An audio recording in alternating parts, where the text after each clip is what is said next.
2018 жылдын жыйынтыгы боюнча карап келгенде берилген маалыматтык статистикага ылайык Кыргызстандын аймагында 2000ден ашык маалыматтык жолугушуулар, ошол тараптар менен жолугушуулар өткөзүлдү.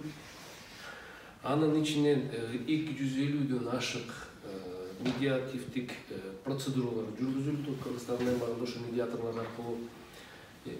Ошол аткарылган жолугушуулардын негизинде бүгүнкү күндө 70ден ашык киши ошол медиативдик макулдашуулардын негизи менен баягы талаштар чечилди деп жыйынтыктар келип атат бүгүнкү күндө.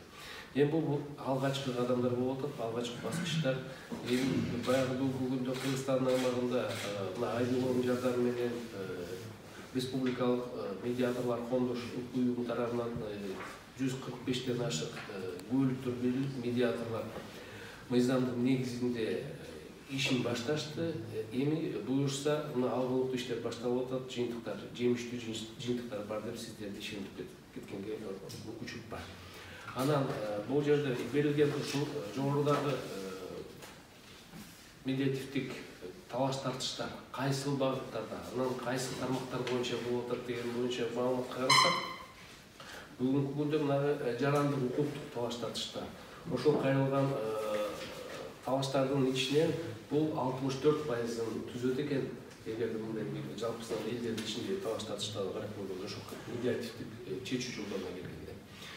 Анан жер укуктары боюнча талаштардын баскыч бул жерде 7%-ды түзөт экен бүгүнкү күндө.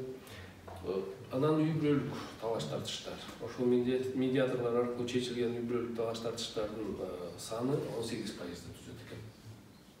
Эмгек катташуулар боюнча талаш тартыштардын пайызы 5%-ды түзүп атат бүгүнкү күндө.